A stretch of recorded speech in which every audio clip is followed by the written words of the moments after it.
అందరికీ నమస్కారం. ఇవాళ మనం మొన్న చేసిన ఉయ్యాల డ్రాయింగ్‌లో కొంచెం కొత్తగా ట్రై చేద్దాం అన్నాను కదా! అదేంటో చూసేద్దాం రండి. ఆ వీడియో చూడకపోతే వెళ్లి చూసేయండి. డ్రా చేసిన దానికి దారం ఇంకా గమ్ హెల్ప్‌తో ఉయ్యాలకి తాడులాగా ఇలా స్టిక్ చేస్తున్నా. తాడు ఉండే ప్లేసెస్‌లో మొత్తం ఇలా ఈ దారంని పెట్టేసుకోవాలి.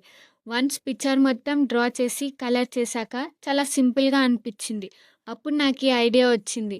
నా దగ్గర ఉన్న ఈ దారంని తాడులాగా పెట్టేద్దాం అనిపిచ్చి ఇలా స్టిక్ చేయడం స్టార్ట్ చేసిన. ఓన్లీ దారం పెట్టడం బానే ఉంటుంది అనుకున్నా. కానీ మళ్ళా ఇంకొక థాట్ వచ్చింది. కూర్చునే దానికి చెక్క లాంటిది ఏమన్నా పెడదాం అని. వుడెన్ పీసెస్ ఏం లేకుండే. ఎప్పుడో వుడెన్ స్పూన్ విరిగిపోయి ఉంటే దేనికైనా యూజ్ అయితుందని అట్లా ఉంచేసిన. ఇప్పుడది ఇట్లా యూజ్ అయితుంది. ఇప్పుడు దీన్ని ఇట్లా మొత్తం గ్రేడ్ చేసుకోవాలి. ఇట్లా గ్రేడ్ చేయడానికే ఎక్కువ టైం పట్టింది. దీన్ని ఒక రెక్టాంగులర్ షేప్‌లో థిన్ పీస్ లాగా చేసుకున్నా. ఈ పీస్‌ని ఇప్పుడు గమ్ పెట్టి ఇక్కడ స్టిక్ చేసుకున్నా. ఇప్పుడు ఈ బాయ్‌ని మార్కర్‌తో మొత్తం ఔట్‌లైన్ చేసుకోవాలి. అంతే, మన క్రియేటివ్ ఆర్ట్ రెడీ అయిపోయింది. నచ్చితే లైక్ చేయండి. అలాగే క్రియేటివ్ వీడియోస్ కోసం సబ్స్క్రైబ్ కూడా చేసుకోండి. ఎలా ఉందో కామెంట్ కూడా చేసేయండి.